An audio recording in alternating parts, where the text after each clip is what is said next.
Oh, yes, you are welcome back to today's powerful broadcast. I would say in the life we are living, no matter whatever you are doing in this life, be straightforward and be truthful and be a straightforward man. Be you woman or a man or a child. And it being that what Nigerian government has been tagging Mazam Kano is true.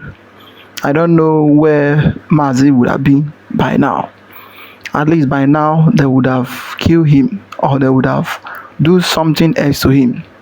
This time, Mayor Michael Arnold, the U.S. Mayor Michael Arnold, he has now come out, start defending Mazi, start saying a lot of things concerning Mazam Kano. The main reason why Tinubu government sent him to prison, and in fact, in this video, don't skip any part of it. Try to watch it for you to see by yourself that no matter whatever this evil government of Tinubu or Buhari they are doing, they think that the world is not seeing them, and they think that God is sleeping. God is not sleeping, just that everything have a time, and once that time comes, God will start doing wonders, and we believe that very soon the God Mazen Kanu is serving and the God the Biafran people is serving will start doing wonders. So according to the heading, it says, Truth sent him to a dungeon. U.S. Mayor Michael Arnold defend Nnamdi Kanu over Nigerian crisis. Because in this video, he explained a lot of things concerning what makes Mazam Kanu sent to prison. Life, not even ordinary to send him in prison, but send him life sentence. And the evil Tinubu government has been doing, and how they went to Kenya to kidnap him, and the law they used to sentence him does not exist. In fact, he even said everything here for you to see how demonic and how evil this government is.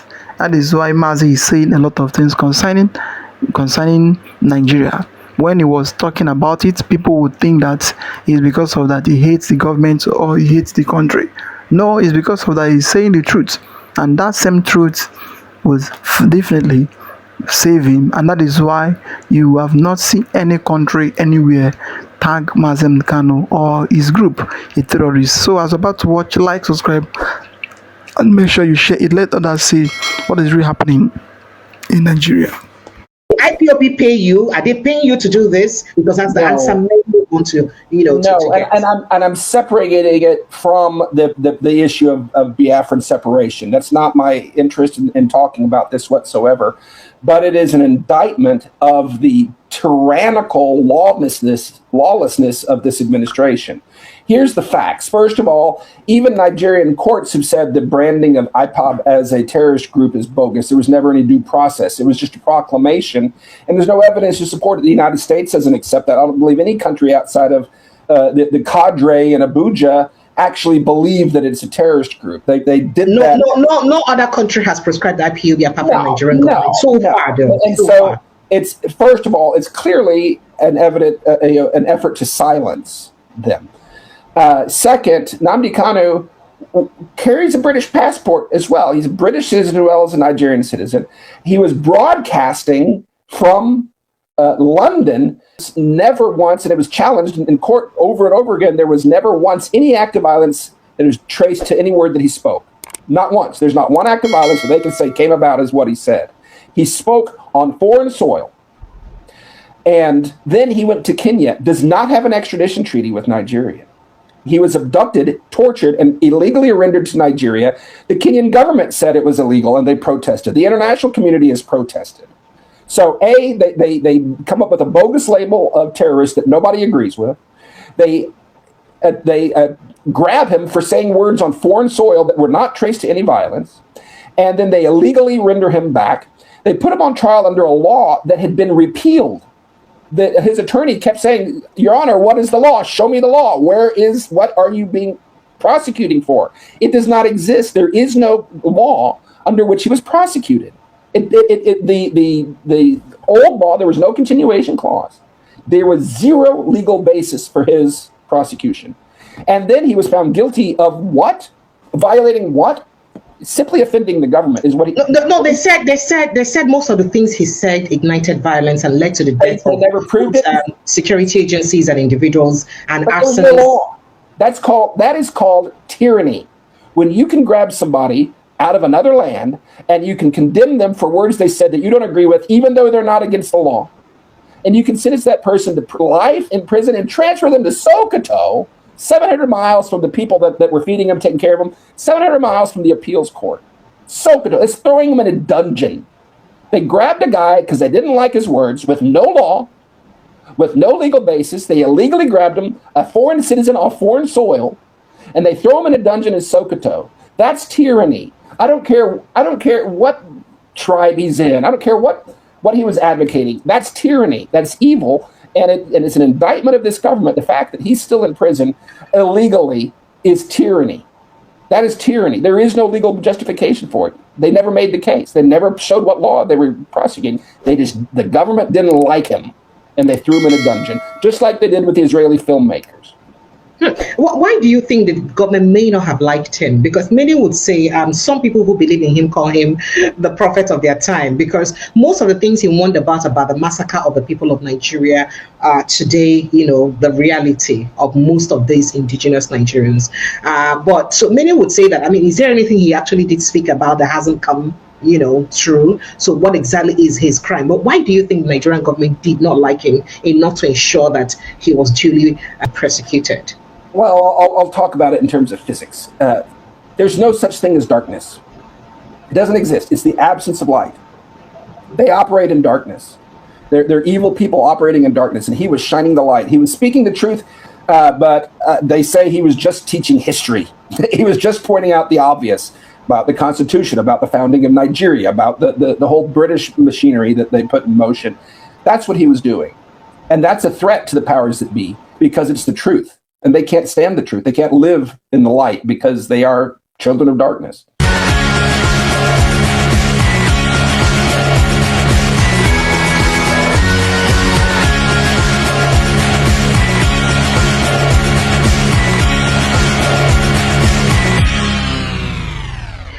Are you interested in Nnamdi Kanu? Because I was going to get to that conversation. Yeah. Why are you interested in him? Because the Nigerian government, first of all, proscribed his group, the Indigenous People of Biafra, called them terrorists, and then he was arrested. In fact, he was what most people said kidnapped, extrajudicially rendered from Kenya to Nigeria, and he's been. The law of Nigeria right now calls him a terrorist, and that's why he's been persecuted as a terrorist. So why are you interested in the case of an alleged terrorist?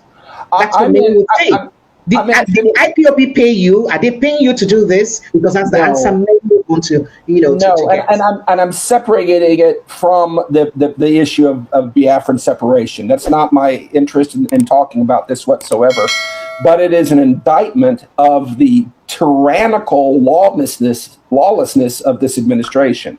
Here's the facts. First of all, even Nigerian courts have said the branding of IPOB as a terrorist group is bogus. There was never any due process. It was just a proclamation, and there's no evidence to support it. The United States doesn't accept that. I don't believe any country outside of the cadre in Abuja actually believe that it's a terrorist group. They did that.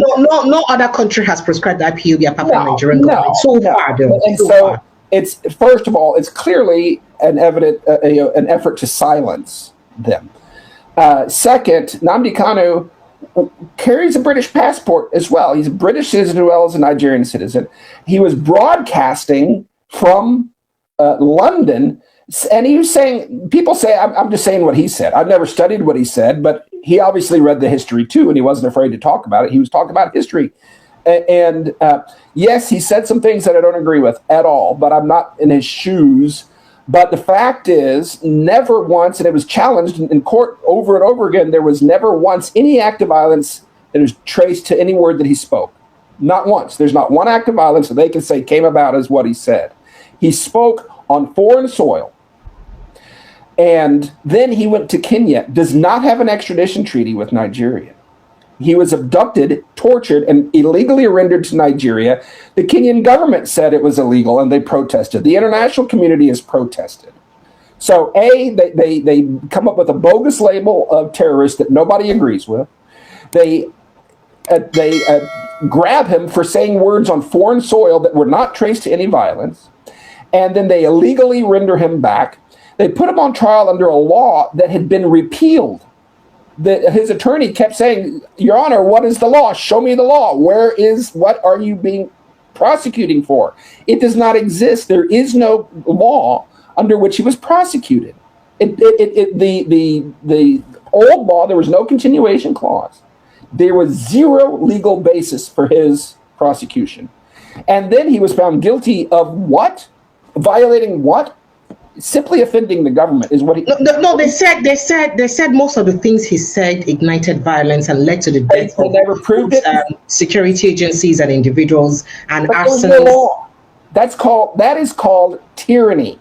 When you can grab somebody out of another land and you can condemn them for words they said that you don't agree with, even though they're not against the law, and you can sentence that person to life in prison and transfer them to Sokoto, 700 miles from the people that were feeding him, taking care of him, 700 miles from the appeals court. Sokoto, it's throwing him in a dungeon. They grabbed a guy because they didn't like his words with no law, with no legal basis. They illegally grabbed him, a foreign citizen on foreign soil, and they throw him in a dungeon in Sokoto.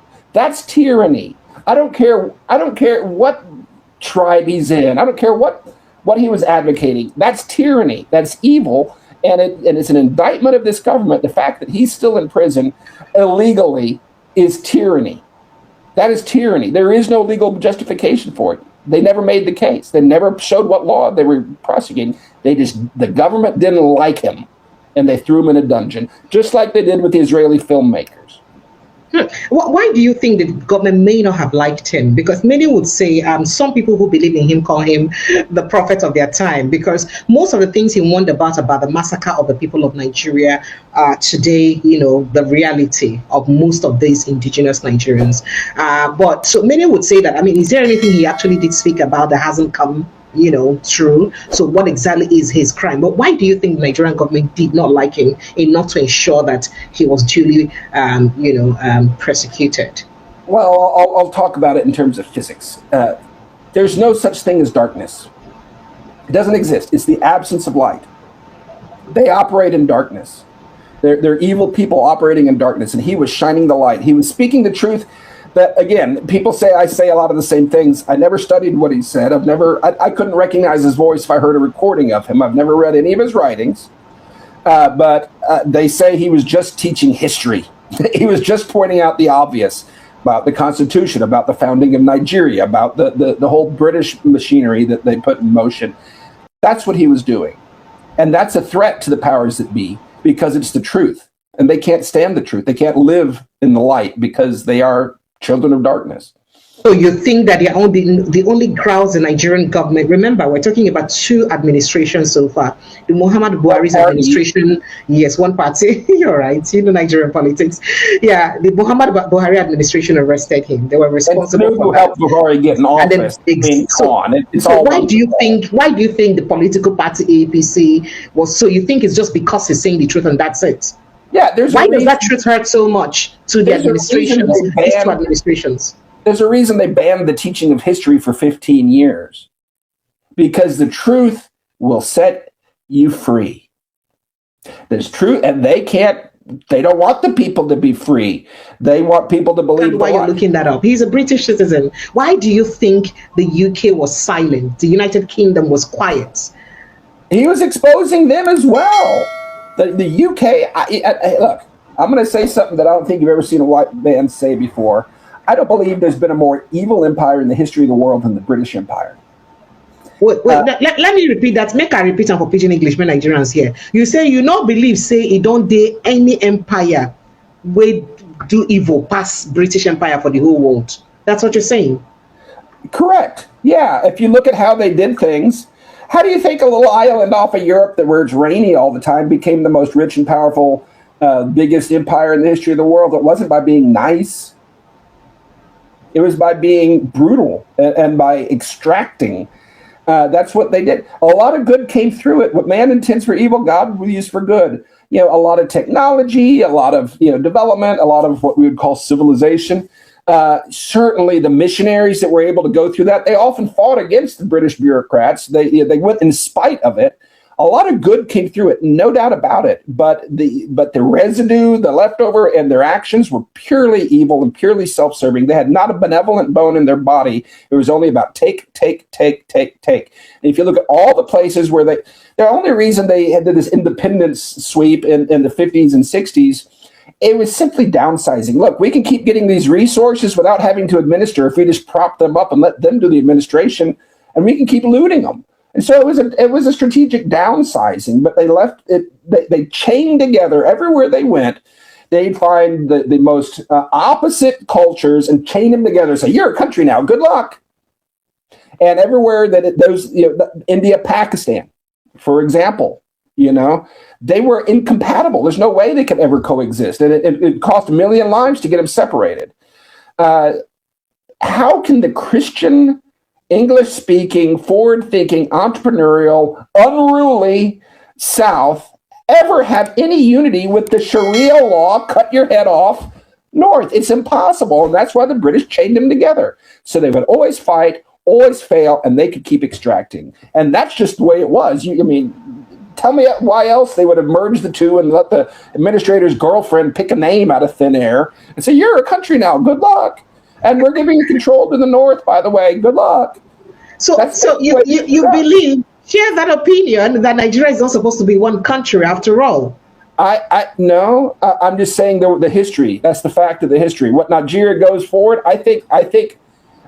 Here's what I think. I think the Sharia law state should be ejected from it because they're the ones that are causing the trouble, and they're the ones that are incompatible with human civilization. That's what should happen. I don't think the Biafrans should have to take their marbles and go home. It needs to be restructured. There needs to be a new constitution, a new federation, one way or another. I'm not going to say where the boundaries should be drawn. That's not up to me. But the constitution, the federation, the whole institution of Nigeria is a corrupt fraud that's an Islamic republic hiding under the illusion of a democracy. That's just reality. Sorry if it offends anybody. Look it up if you don't believe me. Do your own research. You'll come to the same conclusion. This is sad. You were... Is what I'm saying? Is the truth sad? Or are you saying it is sad? We talked about Nnamdi Kanu and why the UK isn't helping out, and you said it's because the UK in itself, it's also evil. Oh yes, he has said it. This man is among of the US congressmen that is in Donald Trump government. So he's among of the US congressmen. So he's among of those that came to Nigeria to see and to interview things that is going on in Nigeria. And also is among of those that is agitating, that is talking for the freedom, mostly for the freedom of Biafra and for those that are being oppressed in Nigeria. If you don't know him, he's among of them. Him and Rerimo, they came to Nigeria. So, but Rerimo, his own journey is different. Why this one, his own journey is also different.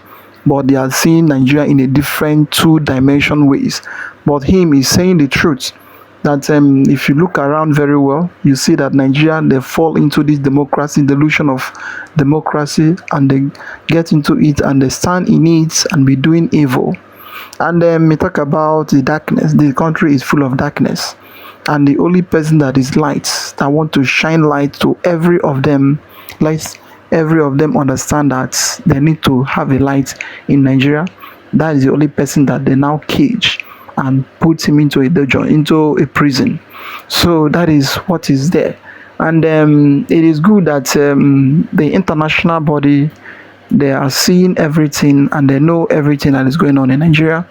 And it being that there is another group in the world that has already prescribed IPOB like the way the government of Nigeria prescribed them.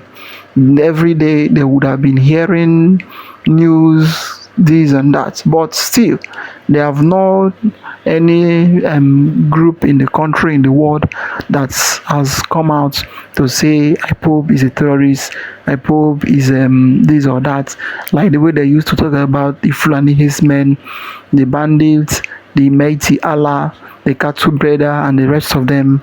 That all of them, they are now into the terrorist index, all of them, and they are angry.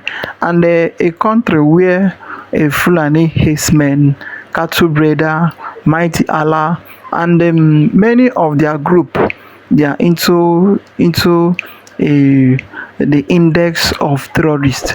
But in Nigeria, where all of us claim we are in a country, in Nigeria, none of those group is a terrorist in Nigeria. As if Nigeria as of today, those group, they go to meeting, those group, they do everything, those group, they are in government, those group, they are, but the group that is a light, that is shining in the darkness, that is trying to make everybody to understand where they are going and what they stand for. Now the government now tag them a terrorist, find every means to jail the leader, Nnamdi Kanu. But it is obvious that the entire world, none of them accept the case of Omotosho. Till date, they are still asking Omotosho, where is the law that you used to jail Nnamdi Kanu? That you should show the world the law. And I believe that Omotosho, he will never travel anywhere in this country, out of the country, mostly to go to US or to go to the normal country. Because if you are talking about the UK, you know, UK is the sponsor and the father of all those crime and everything, because UK never wants Nigeria to succeed any day, and they don't want Nigeria to have peace. And whenever they see somebody that is advocating for peace, for unity, for growth, for people to understand where they are going, they are very, very angry for it. So that is why you see them, they will never speak against this injustice that is happening in Nigeria.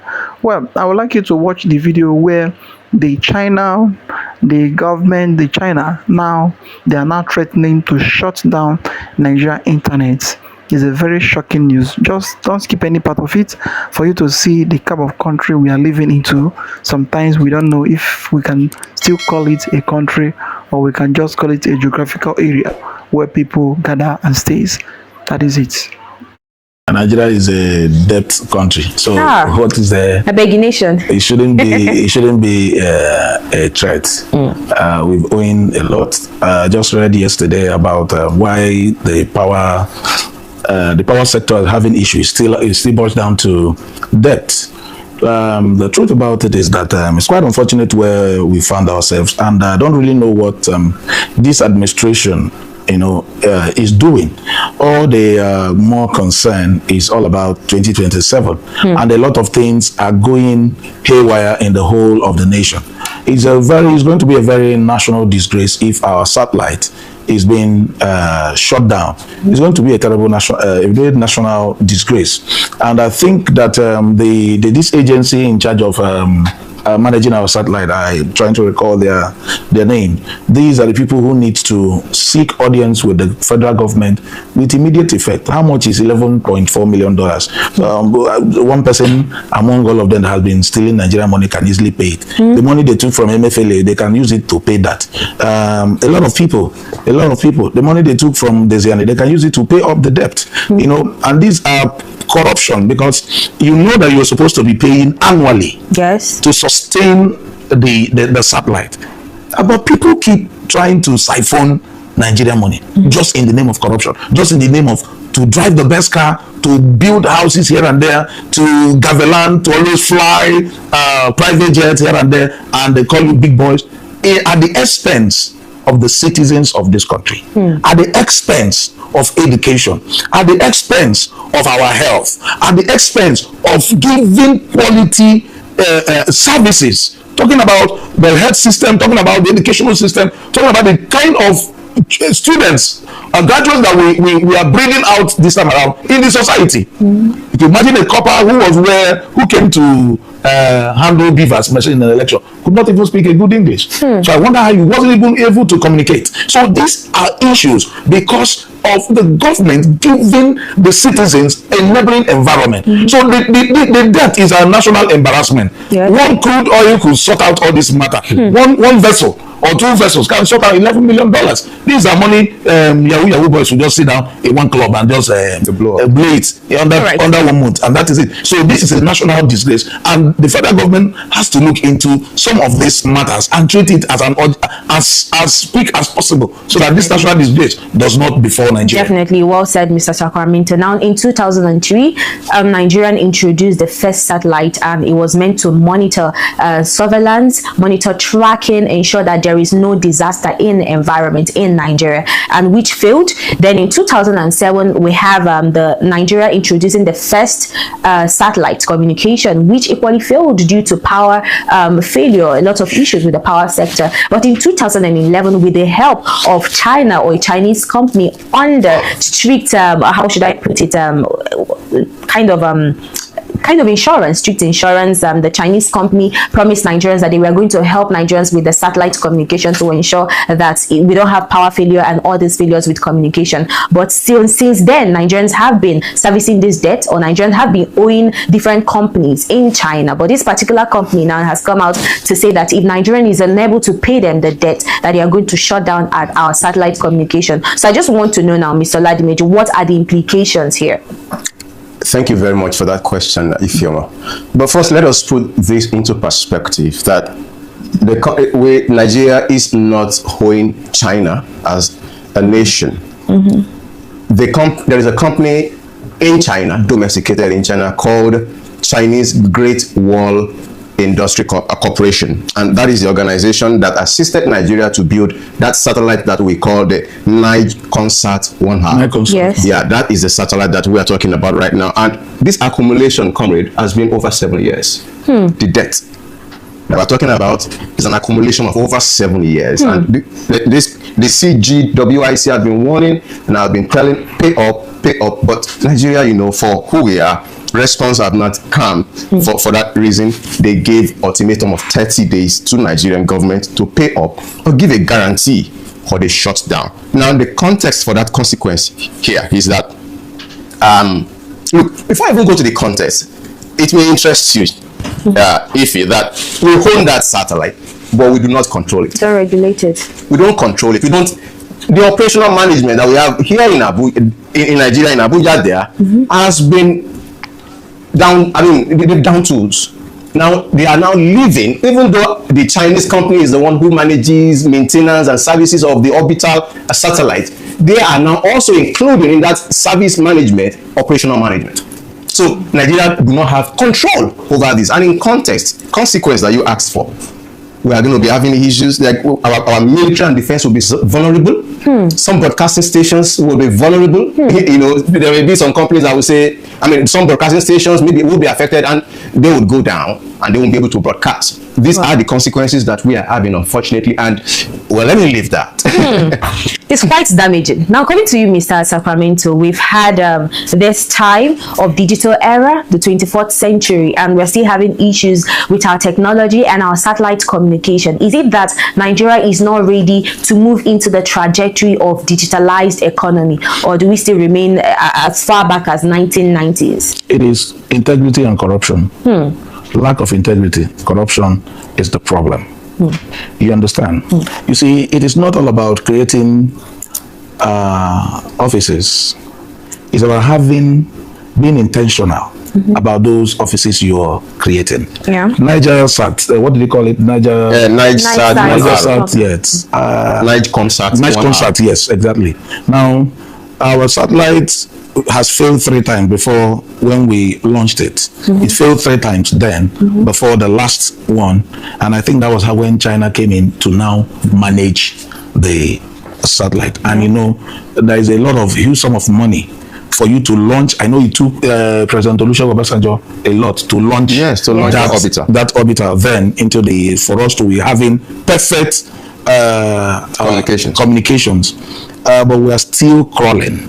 the way the nation is 60-something years old and we're still crawling. Now, the problem is that we don't have people who are intentional, in leadership. People who places the posterity before their personal interest. Because if you know that posterity will judge you, take for instance, you know that once any single corruption is found close to your office, you're going to face firing squad. Yes. Definitely a lot of things would melt down. People will live upright. But since Idiabo's decree was removed, they brought in EFCC. People now started seeing EFCC as a toothless bulldog. Now corruption started erupting and taking its place, balancing well. Now we started having executive rascality, where they do borrowings and it is not being used judiciously. Now all the money that has been borrowed all through this dispensation, in as much as this deal is an inherited one, but government is continuous. Now they should have looked into some memos that are on the table, like the chief of staff, who controls the memos that comes to the president, and look at the ones that are significant, the ones that are very, very paramount, that will cause us national disgrace, and bring it up to the president and say we need to act fast, otherwise we are going to have a very dangerous shutdown. And the president will now look into it and act. Now this is past 7 years. This is an accumulation of debt. Means Buhari was owing all through. We have the likes of Malami. So when they're prosecuting people like that, people should not say, why are they prosecuting them? Because these are people who enrich themselves negatively. Selling things that will benefit, because they say Nigeria has been designed for people to suffer. So it doesn't move them.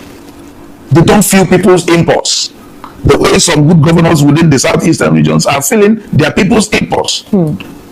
So that is where the bulk of the problem, the issue lies. We don't have people. Integrity. Integrity is the watchword. Because so if there is people of integrity, we need people of integrity and people who are intentional. Yes. That says, in the next 2 years, I must fix 5 things that is affecting this country. Now that person stays focused to make sure that this thing is fixed. I don't know if you understand. Yes. These are the basic things, that this thing is completely fixed. Yes. All right. Well said, Mr. Sacramento. Coming to you now, Mr. Ladimeji. 2 questions now. We've seen the president come out on social medias in different media settings to say that the economy is stabilized, that we're out of, the woods, that Nigeria is working, the reforms is working now. He's seeing the fruition now. So what happens to that particular statement of the president? That's the first question. And then the second question now, we have the new Minister for State's Finance, Taiwo Yedele, now in the picture, and we had the Minister of Finance, Wale Edun. With these 2 people now that we have in the picture, do we see our fiscal appearance changing anytime soon, and which could aid in servicing the debts we owe China? Optics and hoptics is all Tinubu and his gang dolls. All of those, public addresses talking about, both policies and the likes, they are all optics. And optics don't sort foundational and structural problems. Optics don't sort infrastructural problems. Look, it is important that we say this, that, look, your integrity is the baseline for intentions. When we have people in government that are without integrity, just like Comrade said, then there is no intention to do nothing. Because the only thing they will be interested in is their perpetuating government. And it rubs on the infrastructure, it rubs on governance. And let me add this on this first question that you asked. Look, all of the intangibles of government are the most important things in governance. Like the rule of law, like the intention to do, like the political will. These are the most important things in government. And to come to your second question with regards to the appointees of government, look, sorry, Ifeoma, yes. All the appointments that we've had till date under this very administration, under this very regime, is been about compensation. It's been about food for the boys. It's been about strategically positioning my people to make sure that I remain in power and I clinch 2027. All right, well said. Now, a particular kingdom platform sees 244 in our comment section say that APC failed, but Tinubu failed woefully. Now, let's examine this administration's run so far. What would you have to say about the power sector, the insecurity, the security sector, the healthcare sector? Just tie the three stories together. Well, like I just said, the administration think they are doing enough. But I know that when this present administration took over from Buhari, they're going to face a lot of challenges, no doubt. Yeah. Because Buhari's team messed the whole system up. You know, talk more when MFLE used billions to print to mint. You know, a lot of rascality, executive rascality was everywhere during Buhari's regime, and I was thinking that when this present administration comes on board, there's going to be a lot of damage control. You know, to be able to salvage some certain things, At least to save face for the party. yes, to save face for the party. But as it stands today, the only thing they have been able to execute and do well is making governors to move from their political parties into The APC. The APC. Then, okay, I will also give kudos to the Minister of Works for majority of the roads that is under construction. Yes, I'm going to give him kudos because I traveled to Ebonyi State just in the weekend. I saw the level of work that is on the Enugu Abakaliki Expressway and the Enugu Onitsha. In fact, one of the lane has been completed up till Ugonyama. Now they are down to Oka. They've done well. I'll give him kudos to that. At least these are the things we've seen that he's doing. Some of the road. The Minister of Work is really fixing up things.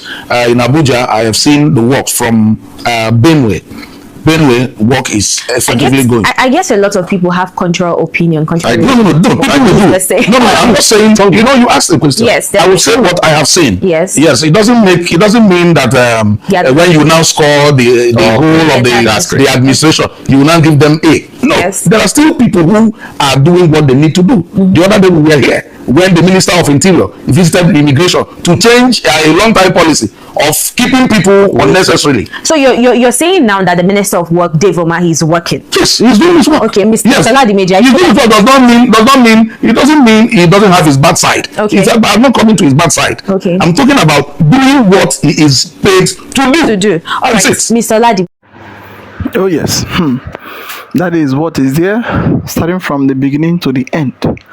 The whole story is boring. Every day we hear a lot of story in Nigeria.